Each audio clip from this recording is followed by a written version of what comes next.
Hoje é domingo, dia 31 de maio de 2020. Nós estamos aqui no culto da Comev e vamos trazer uma palavra da parte de Deus para os irmãos. O Ministério de Louvor já cantou aqui, deixou uma mensagem e a mensagem da noite já está sendo pregada. Ela foi falada nos louvores.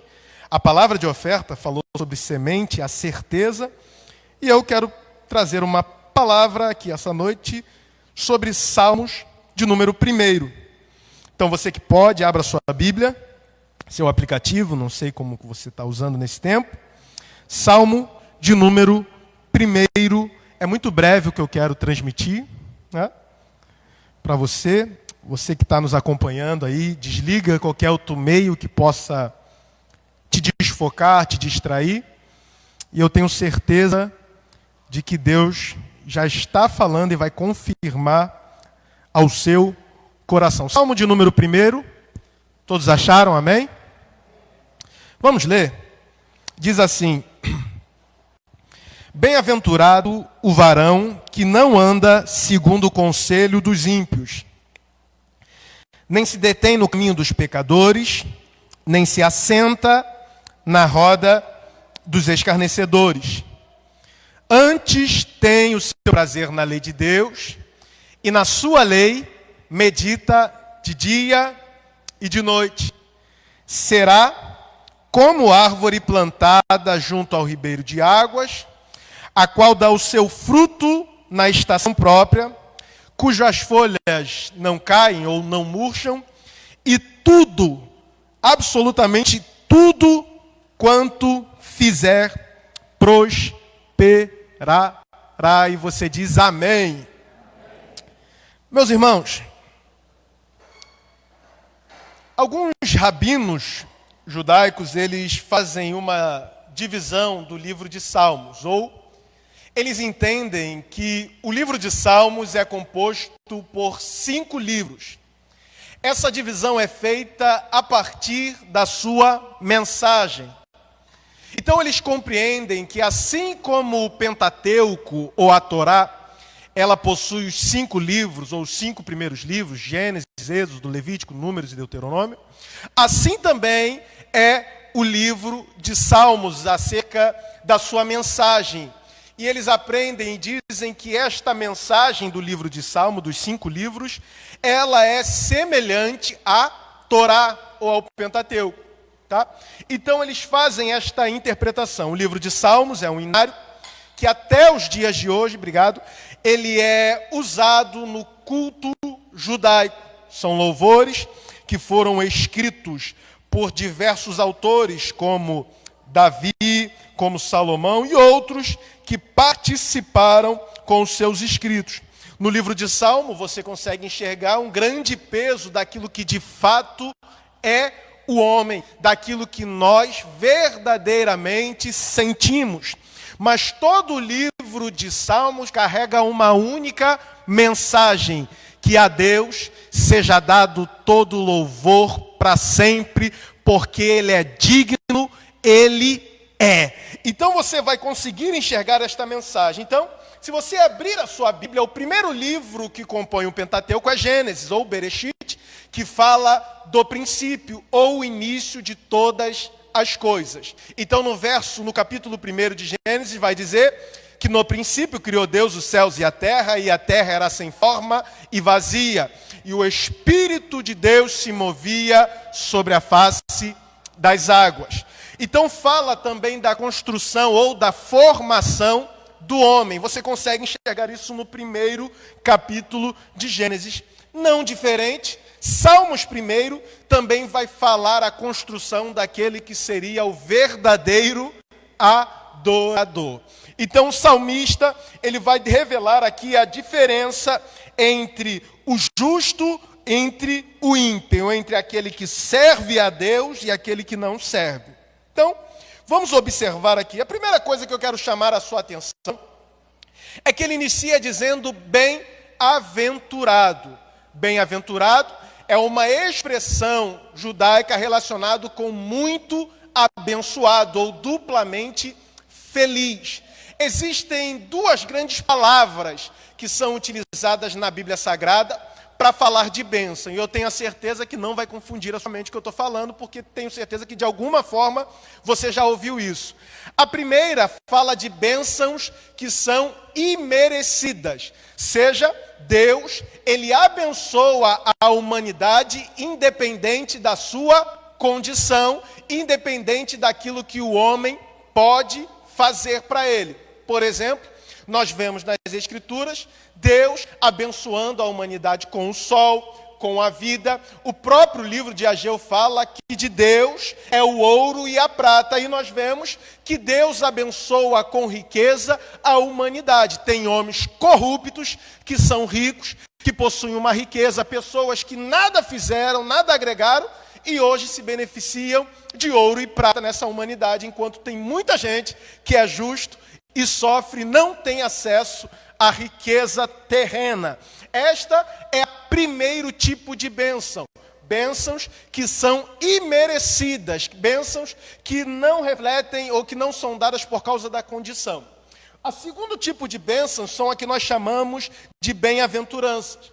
Se você ler a exposição de Jesus em Mateus capítulo 5, você vai perceber que todas as bem-aventuranças, Rosas, faladas por Jesus, todas elas são condicionadas. Bem-aventurado o que tem fome e sede de justiça, porque serão fartos. Então, bem-aventurados que choram, porque serão consolados. Então, a palavra usada aqui no original hebraico falam de bênçãos que são merecidas, bênçãos que são dadas em virtude de uma postura, uma ação, uma conduta que vá agradar a Deus. Ou seja, dois tipos de bênção. Para a gente concluir a introdução, o primeiro tipo de bênção, bênçãos que Deus dá independente da condição. Segundo tipo, bênçãos que Deus só dá para aqueles que obedecem à sua lei, para aqueles que cumprem um propósito, uma postura, uma atitude e uma ação. E você diz amém. Então observe que estas bênçãos, elas são escritas ou descritas em toda a Escritura. A Bíblia diz que Deus, Ele é galardoador daqueles que o buscam. A Bíblia diz que o nosso trabalho no Senhor não é vão. Paulo chega a afirmar que Deus dará a cada um segundo as suas obras. Então, existem tipos de bênção que estão condicionadas a uma postura, a uma ação. Se o homem faz, ele tem direito de receber. Esta palavra usada está nas bem-aventuranças. Então, se você observar o Salmo de número 1, você que deixou a sua Bíblia aberta, você vai ver que existem 3 ações realizadas por este homem que é bem-aventurado. Ele não anda segundo o conselho dos ímpios, ele não se detém no caminho dos pecadores e nem se assenta na roda dos escarnecedores. Essas ações, atitudes, posturas desse homem são recompensadas. Então, qual é a recompensa do homem que não anda, não se detém e não se assenta com pecadores? O texto diz: ele será como uma árvore plantada junto ao ribeiro de água, cuja as suas folhas não murcham, dá o seu fruto no tempo certo, e tudo, absolutamente tudo que ele faz, ele vai prosperar. Então eu já começo a entender uma linha de raciocínio, que abrir mão lhe dá o direito de ser uma árvore plantada junto ao ribeiro de águas. Abrir mão lhe dá o direito de dar o seu fruto no tempo certo. Abrir mão lhe dá o direito de fazer com que as suas folhas não murcham, não caem. E abrir mão lhe dá o direito de fazer qualquer coisa e em tudo prosperar. Se isto é uma verdade, o oposto também é. Então eu aprendo que quem não abre mão não está perto das águas, está longe. Quem não abre mão não dá fruto no tempo certo, dá fruto no tempo errado. Quem não abre mão, as folhas murcham e caem. E quem não abre mão não tem êxito em todas as coisas, mas ele não prospera em tudo o que faz. E ainda digo que se não abrir mão, apenas vai revelar que o homem não tem o seu prazer na lei de Deus. Olha só uma coisa. O irmão Abel aqui falou sobre semeadura, ato de semear e da sua colheita. Então, toda vez que você lança uma semente, há uma expectativa, ou como o irmão Abel trouxe sabiamente, a certeza de uma colheita. Eu aprendo, mediante a isso, que estas atitudes do homem bem-aventurado, de não se deter, não se assentar e não permanecer na roda dos escarnecedores, são uma semente que vão lhe dar o direito de possuir uma colheita. É uma colheita que só tem acesso quem abre mão. Então eu aprendo uma lição, que a maior ignorância do homem é querer colher aquilo que ele não plantou e exigir o que ele não tem direito. Eu vou repetir. A maior ignorância do homem é ele querer colher aquilo que ele não planta e exigir aquilo que ele não tem direito. O que Deus está nos ensinando? Deus está nos ensinando, por meio desta palavra, que quem diz não para o mundo, quem diz não para o sistema do mundo, abre uma porta. Eu vou repetir. Todo aquele que diz não para o mundo, para o sistema do mundo, tem acesso a uma porta. Que porta é essa? É ser como árvore plantada junto ao ribeiro de água. Folhas não caem, fruto no tempo certo e tudo, só para quem quer receber, tudo o que fizer vai prosperar. Eu posso profetizar aqui essa noite. Levante sua mão sem medo de errar. Eu vou profetizar que há um sim de Deus reservado esta noite para quem tem coragem de dizer não para o mundo e para o seu sistema. Vou melhorar. Há uma porta aberta de Deus que só vai entrar quem tem coragem de dizer não para o mundo e sim para aquilo que agrada o seu Senhor. Amém? Primeira condição que o Salmo expressa, ele diz: será como árvore árvore plantada junto ao ribeiro de águas.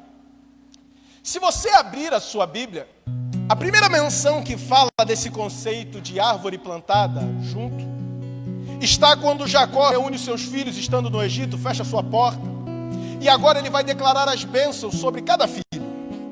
Você vai perceber que esta bênção é relatada a primeira vez em José. Diz que José é uma árvore plantada perto de um rio. A segunda menção deste texto, e eu acredito que faz mais sentido por causa do seu desdobramento, está em Jeremias, capítulo 17, verso 8. Ele fala acerca de um homem que vive, ou uma Israel que vive para agradar a Deus, que vive e coloca a sua vida para se devotar aos desejos daquele que libertou do Egito.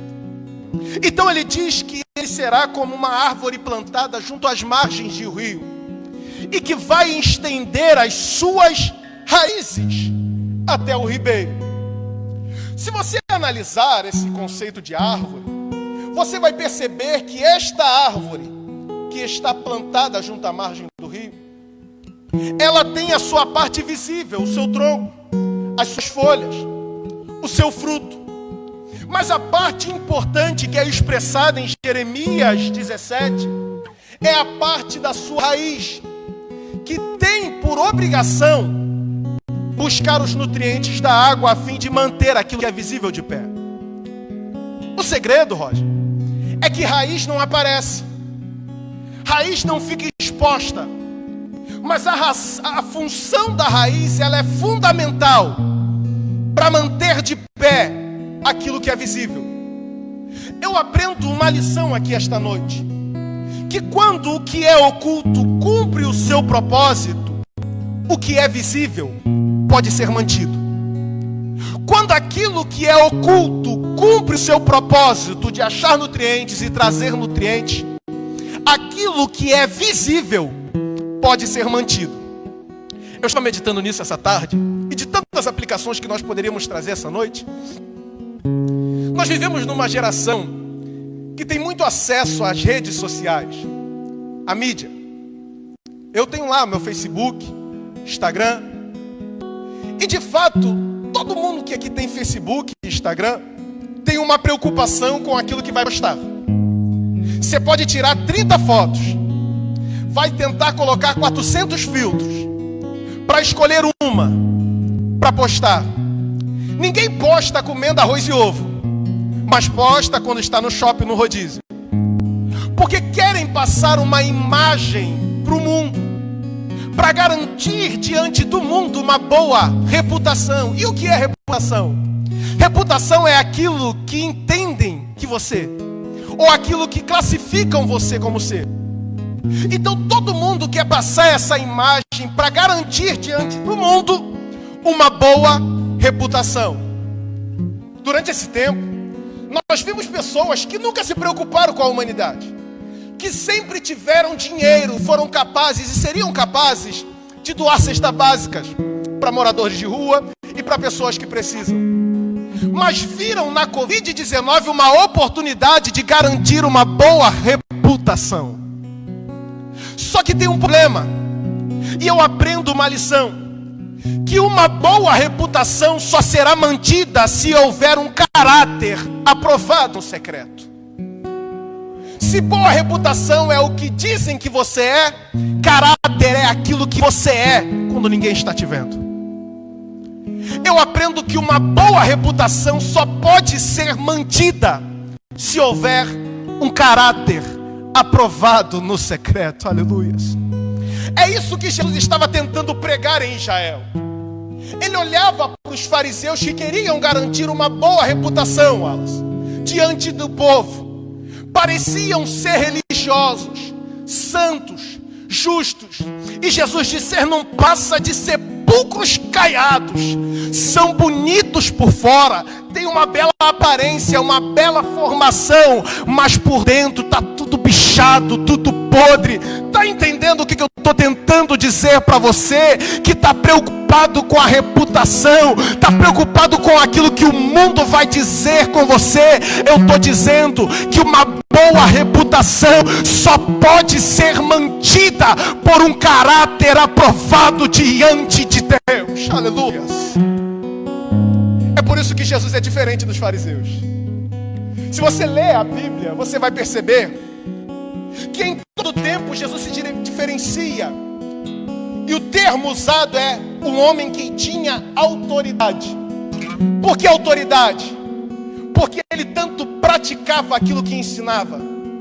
Porque ele tanto era o mesmo Jesus da multidão quando estava em secreto com os seus discípulos. Aleluia. O problema é que nem sempre quem tem um bom caráter é visto como uma boa reputação. Nós vivemos num sistema corrupto, num sistema falido, que está entregue nas mãos do diabo.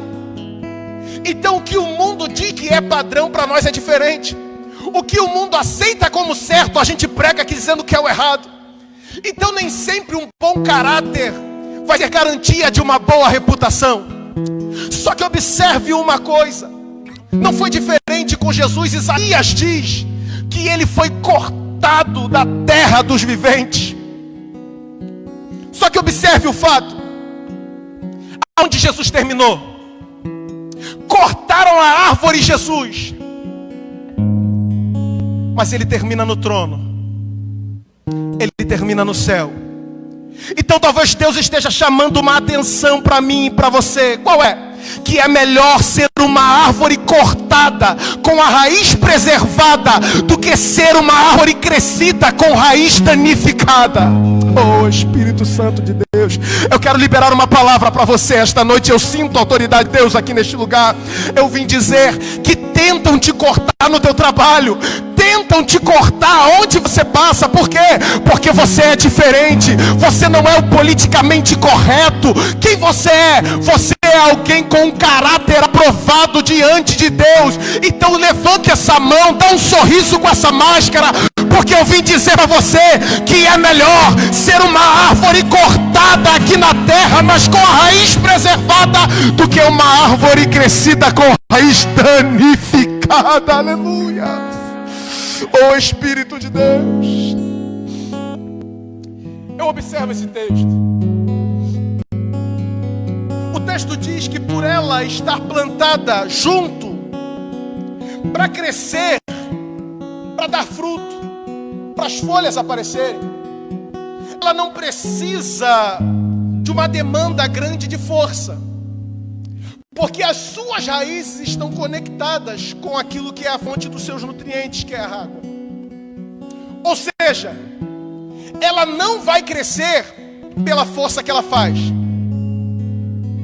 Ela vai crescer pelo acesso que ela tem.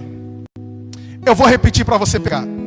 Essa árvore, pela posição em que ela se encontra agora, ela não vai crescer pela força que ela faz. Ela vai crescer pelo acesso às águas que ela tem. Oh, glória a Deus. Se você abrir a Bíblia, tem uma história que eu amo. É de José. Me mostra na Bíblia quando que José fez força para ser governador. Me mostra na Bíblia quando que José fez força para alcançar um cargo de liderança. Me mostra na Bíblia quando que José fez força para se tornar um líder na prisão em que estava. O segredo de José não estava na força que ele tinha. O segredo de José fala do acesso que ele tinha. O texto diz: e o Senhor estava com ele. Quando? Quando estava na casa de Jacó. Quando? Foi vendido pelos seus irmãos. Quando? Quando entrou na casa de Potifar. Quando? Quando desceu ao cárcere. Quando? O Senhor estava com ele. Ele não cresce pela força que tinha, mas cresce pelo acesso às águas que ele tem. Aleluias! Daniel está num sistema corrompido chamado Babilônia. Diz para mim quando Daniel faz força para ser honrado. Quando que Daniel usa da sua força para alcançar uma posição diante. Eu até costumo dizer que Daniel não caça a honra, mas é a honra quem caça Daniel. Porque diversas situações que armaram para Daniel, em todas que Daniel tinha força para fazer, ele permitia porque tinha certeza de que o anjo do Senhor, oh aleluia, estava com Daniel. Daniel não chega ao governo pela força que faz. Daniel chega ao governo pelo acesso que tem. Se você abrir a sua Bíblia em Hebreus capítulo de número 11, você vai perceber a relação de heróis da fé. Mostra para mim o herói da fé que venceu pela força que tinha. Abraão, Gideão. Todos eles venceram porque tinham um segredo, não a força que faziam, mas o acesso que tinham aos ribeiros das águas. Vou falar um negócio aqui. Eu fico vendo às vezes, irmãos, uma geração que faz muita força para chegar, que faz muita força para mostrar que gasta-se muito dinheiro com marketing, muito dinheiro para estar em lugares que ainda não é o tempo de estar. O problema é que quanto mais força se usa para chegar em lugares, acaba revelando a distância que você está do ribeiro das águas. Porque quem está perto do ribeiro das águas, Wallace, não usa sua força para crescer, mas cresce de forma natural para honra e glória. Eu quero profetizar na sua vida essa noite. Eu quero liberar uma palavra para você também que está nos assistindo, dizer para você que crescimento na sua vida não é pela força que você tem, não é pela bagagem que você carrega, não é pelo diploma que você possui, mas numa geração que usou a força para colocar Saul. Eu sou da geração de Davi, que vai chegar por meio do acesso que tem a glória de Deus. Você pode dar um glória a Deus aqui? Só quem tem acesso aqui, dá um glória a Deus aqui. Aleluias. Oh Espírito Santo de Deus, louvado seja Deus. Estou encerrando. Terceiro ponto que ele diz: árvore plantada junto ao ribeiro de águas, ele dá o seu fruto no tempo certo. Eu fui pesquisar acerca do fruto. A botânica ela vai dizer que a árvore ela precisa de amadurecimento para que ela possa dar o seu fruto. Vou repetir. A árvore ela precisa de amadurecimento para que ela possa dar o fruto. Todo irmão ou irmã aqui que tem as suas arvorezinhas, os seus pedacinhos de galho em casa, ele sabe muito bem que cada árvore em particular tem o seu tempo para frutificação. Uns levam 5 anos, 1 ano, 12 meses, 10 meses. Outras levam 20 anos para poder, 15, 10 anos. Varia. Mas na verdade, todas elas precisam seguir esta regra. Elas precisam de tempo para frutificar. Ou seja, precisam de tempo para amadurecer, para que possam dar o fruto. Talvez seja isso que Jesus estava tentando ensinar aos discípulos. Permanecei em mim, e se eu permanecer em vós, vocês darão fruto. Ou seja, permanecer é um tempo de amadurecimento até que chegue até você a condição de dar fruto. Só que aqui no texto está dizendo fruto no tempo certo. O que é fruto no tempo certo? Ou o que nós poderíamos usar aqui para aplicar? Tem um texto na Bíblia em que Jesus está entrando ou saindo, algumas variações no Evangelho, e ele vê uma figueira. O texto inicia dizendo que Jesus estava com fome. Jesus estava com? Ele olha e vê uma figueira. Jesus tem uma necessidade, é pegar um fruto para que possa se alimentar. Quando ele olha para a figueira, o texto diz que ela tem folhas. E ele vai até a figueira. Chegando na figueira, ele procura, mas não encontra fruto. Faz com que Jesus amaldiçoe a figueira. E ela seca e murcha e morre. Ora, para que se possa entender o que aconteceu, toda vez que uma figueira ela dá folhas, ela vem acompanhada de fruto. Aquela figueira era diferente porque ela havia dado folhas. Ou seja, ela tinha a aparência que tinha fruto, mas não tinha. Então Jesus tinha uma necessidade, que era suprir uma fome, ainda que momentânea, mas que pudesse suprir a sua necessidade. Porém, por não haver o fruto, ele permanece com a sua necessidade quando mais precisava. Todos nós entendemos, e eu falei isso aqui numa outra mensagem, que o fruto, ele não alimenta quem produz. Fruto alimenta uma pessoa. Fruto atrai pessoa, porque a manifestação do fruto exige proximidade com alguém.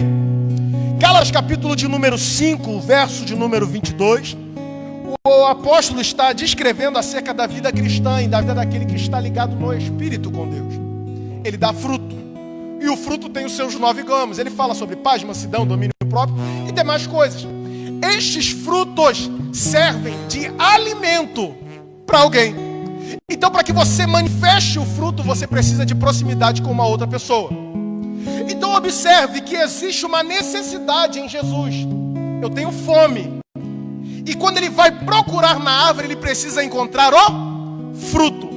Então, quando a Bíblia diz do homem justo que dá o fruto no tempo certo, ele está dizendo que quando a sua casa tiver necessidade de paz e olhar para você, ele vai encontrar o fruto no tempo certo. Ah, só 3 aqui pegaram. Ele está dizendo que quando o pau estiver quebrando no seu trabalho, na roda de amigos, e todo mundo esperar que você vai explodir, que você vai descer do salto, amarrar o cabelo, né? Ou jogar o cabelo para trás. Todo mundo está esperando isso de você, mas você dá fruto no tempo certo. Quando esperam de você a agressão, você vem com o domínio próprio, com a mansidão. É fruto no tempo certo. Está entendendo o que Deus está dizendo? Está dizendo de situações da vida em que o mundo vai olhar e esperar uma posição sua contrária, mas para a glória de Deus, você foi plantado junto ao ribeiro de águas e vai dar o fruto no tempo certo. Tempo certo. É Paulo quem escreve, o Espírito Santo faz lembrar isso, Romanos 14. Ele diz que nós vencemos o mal com o bem. Todo mundo te conhece, conhece a sua história, seus anos de vida. Mexe com o Rafael não, irmão. Se apertar muito o Rafael, daqui a pouco ele xinga o palavrão. Se apertar muito Douglas, daqui a pouco ele dá um tapa na cara de alguém. Só que o problema é que eles não entendem que quando você disse não para o mundo, você disse sim para Deus. E Deus te tirou da conexão com essa terra de deserto, seca, que não tem o que te dar, e te plantou junto a um ribeiro de água chamado Palavra e Cristo, e as suas raízes agora se encostaram nas águas, você está puxando nutriente. Então estão dizendo, quando Douglas chegar, o pau vai quebrar, quando Rafael chegar, o sapato vai voar. Só que como a gente tem raiz agora nas águas, Roger, quando eles chegam esperando que a gente vai causar tudo e quebrar tudo, aí o Senhor fala, fruto no tempo certo, fruto no tempo certo. Tem gente necessitado de paz, e onde está a paz? Fruto no tempo certo.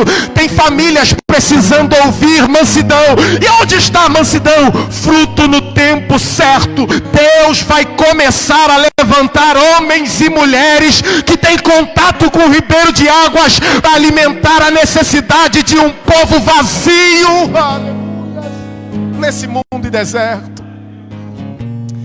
Uma outra característica do fruto, isso aqui eu achei interessante demais. Eu estava até conversando com a minha mãe hoje, quando a gente estava saindo da oração.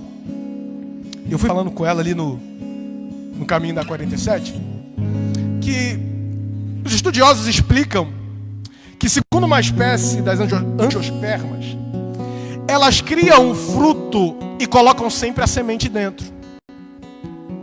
Sempre que alguém vai comer o fruto, ou que o fruto vai cair, ele vê a semente.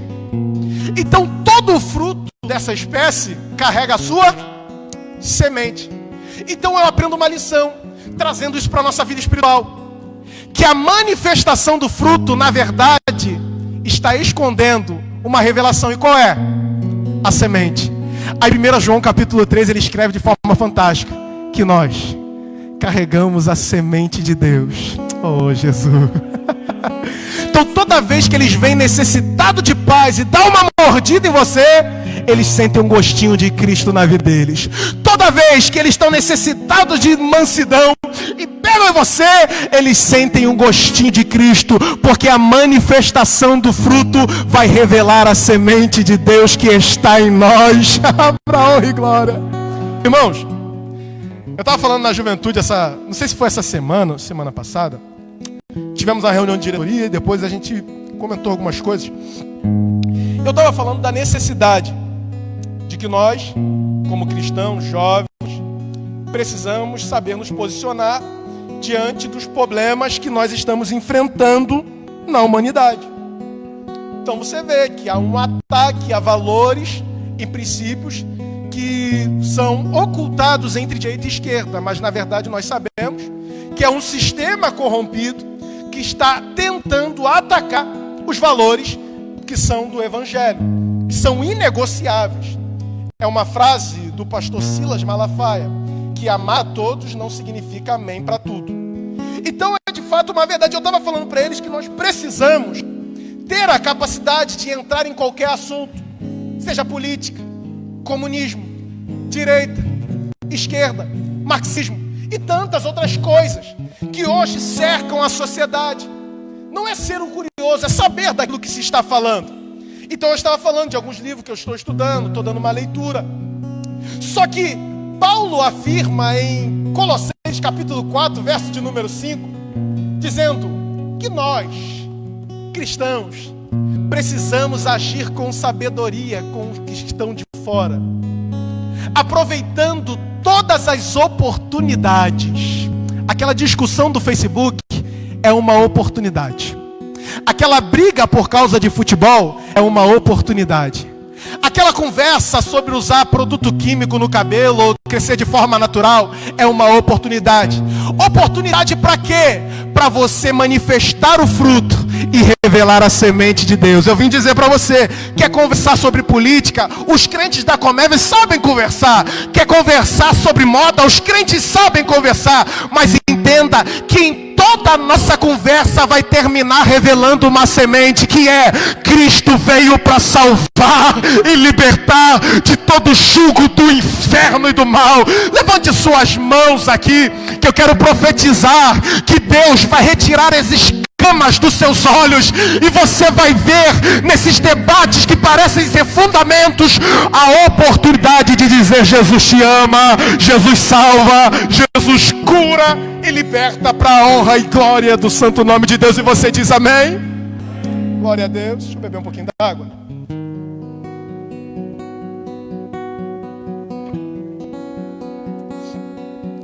Quarto ponto. Folhas não murcham ou folhas não caem. Existe uma explicação, aqui eu até copiei ela, dizendo que é a folha. Elas são órgão das plantas especializadas na captação de luz e trocas gasosas. Só que cada estação, a árvore, ela faz uma alteração ou uma adaptação.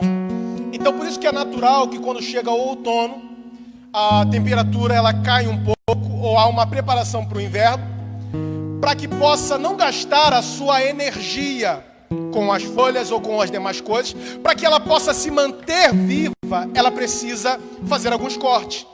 Então ela decide cortar a sua produção, se eu não me engano, de clorofila, ou para que a seiva chegue até lá. Então ela faz um corte a fim de que perca as suas folhas, mas que ela não perca a sua vida, a sua estabilidade. Então cada estação, a árvore ela vai refletir de acordo à mesma. Ou seja, só que o salmista diz que o varão que não anda segundo conselhos ímpios, que essa árvore plantada junto ao ribeiro de águas, as folhas não murcham, as folhas não caem. Ou seja, as estações do tempo não trazem alteração às funções da árvore. Eu vou repetir. As estações do tempo não trazem alteração à função da árvore. Ou seja, ela não se altera e ela não se adapta por causa da estação. E eu falei, isso reflete na vida cristã. E eu vou lhe explicar. Toda a estação, aparentemente, ela requer uma adaptação. Então, produção de fruto, tempo certo. Só que ele está dizendo que as folhas não vão cair. E as folhas não vão mudar. Ele está dizendo de um tipo de árvore que no verão vai ter folhas. Na primavera vai ter folhas. E quando disserem que as folhas vão cair no outono, vai continuar com folhas. Vai chegar o inferno, vai dizer não pode ter folha. Vai continuar com folhas. Ou seja, ela não vai alterar por causa da estação. Eu gosto disso. Está falando de uma geração que não tenta se adaptar, que não tenta se alterar ou se moldar por causa da estação que está vivendo. Oh, glória, alguém ali já entendeu. O problema é que nós estamos vivendo diante de uma geração que agora no inverno da Covid, Wallace, está tentando se adaptar ao sistema, tentando mudar a mensagem, ou porque agora está online sendo transmitido, quer alterar a mensagem que é pregada, porque quem está ouvindo pode ser um esquerdopata, ou pode ser um comunista. Eu estou pouco me lixando porque vão falar de mim. Eu quero dizer para você que nós somos árvores plantadas, e aqui não tem alteração por causa da estação, seja na bonança, ou seja no inverno da Covid, nós estaremos aqui dizendo que as nossas folhas não vão cair, e que os nossos princípios são inegociáveis. Eu vejo, irmão, que tem de gente se adaptando. Não, a gente precisa passar uma ideia, porque a igreja por muitos anos perdeu muita gente. A gente precisa passar uma ideia de que a gente pode todas as coisas. A gente pode cantar musiquinha do mundo em live. A gente pode falar que não é Bíblia, que o Evangelho é isso aqui. É o sentimento que eu tenho para com Deus. Um bando de mentiroso, estão tudo distante do ribeiro das águas. Porque quem está de fato junto ao ribeiro das águas não negocia, não se altera por causa da estação. Se quiser viver o Evangelho de Cristo, se tornar filho de Deus, deixa eu te dizer uma coisa, vai ter que dizer não para a roda dos escarnecedores. Oh, aleluias. Não, é só dar um jeitinho. Perdeu muita gente, Wallace. Ou que nem falaram, desse jeito assim, você não vai ganhar muito jovem. E Gideão venceu a guerra com 32 mil? Tá pensando que todo mundo vai ser salvo? está sendo salva pela religião, mas não é salva por Cristo. Eu vou dizer uma verdade aqui para você, e doa a quem doer. Aqui as folhas não vão murchar e não vão cair para a glória de Deus. Eu vim dizer, se você quiser aceitar a Cristo como seu Salvador, vai ter que aprender a dizer não para as coisas desse mundo e manter a verdade do Evangelho na boca, dizendo que não importa o que você passa, o nosso final vai ser de bênção e de vitória. Só quem está comigo aqui, eu quero ver só quem as folhas não caem, só quem não mudou por causa dessa alteração, estação. Aleluia. Eu concordo com uma coisa. Para aí, Vitor, louvor. De fato, para quem é líder, está sendo um momento muito difícil. Porque nós precisamos viver algo que nós nunca vivemos assim dessa forma. Nada substitui contato pessoal. Nada. O WhatsApp, ele vem para facilitar em alguns momentos. Mas nada. A saudade de estar junto de alguém. Saudade de estar num culto. De abraçar. Dar um beijo. De puxar o cabelo de alguém. Saudade dessas coisas. Mas eu quero dizer que nós não podemos alterar a mensagem do Evangelho. E mesmo diante desta estação que nós estamos vivendo, ela não vai ser alterada. Você hoje pode estar em casa, você hoje pode estar em qualquer lugar, ou trabalhando e ouvindo por meio disto. Mas saiba que aqui nós não vamos alterar a mensagem, porque agora está sendo transmitido. Aqui nós não vamos alterar a mensagem, porque agora está em rede social. Não, o nosso compromisso é pregar o Evangelho a toda criatura. E eu quero que você saiba aqui essa noite, que se você não aceitar o perdão oferecido, você não vai ser condenado, você já está condenado. Mas esta noite Deus está abrindo uma oportunidade, por meio de árvores que aqui foram plantadas junto ao ribeiro de águas, para te dizer que Deus está te chamando, quer mudar o teu lugar de um deserto, para você colher os frutos de uma vida diante do Espírito Santo de Deus. Aleluias. O texto encerra dizendo: e tudo quanto fizer prosperará. Prosperidade, ela não está vinculada a uma parte da vida. Deus, quando olha para nós, Ele não vê uma vida em pedaços. Uma vida emocional saudável, uma vida física, uma vida espiritual. Você é uma vida, é um todo. Deus não te separa, é um todo. Nós usamos o termo separação a fim de trazer um entendimento e uma compreensão dos danos do pecado para o homem. É um todo. Prosperidade, então, não é uma parte. Prosperidade é tudo. O problema é que o mais miserável pensa que prosperidade está ligado somente às coisas da terra. Então ele pensa que obtendo aqui, ele já é um cara próspero. Prosperidade, segundo a Bíblia diz, são ações que glorifiquem ao Deus. É uma vida em que tudo que é feito é para a glória de Deus. Paulo não nos proibiu de fazer as coisas. Paulo disse: quer comais, quer bebais, quer façais qualquer coisa, fazei tudo para a glória de Deus. Então aquele que faz tudo para a glória de Deus, até naquilo que parece perda, ele está ganhando. Porque na verdade pode parecer que está perdendo tesouros na terra, mas a Bíblia diz que os tesouros da terra, os ladrões podem minar e roubar, a traça pode corroer, mas quando parece que está perdendo aqui por causa do sistema, ele está acumulando tesouros no céu, a verdadeira prosperidade, onde ladrões não podem roubar, onde a traça não pode corroer.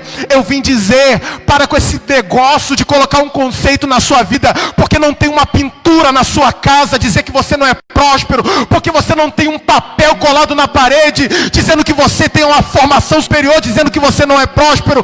Você passou a ser próspero quando começou a fazer todas as coisas da sua vida com uma finalidade: a glória de Deus, a glória de Deus, a glória de Deus. Coloca de pé em nome de Jesus.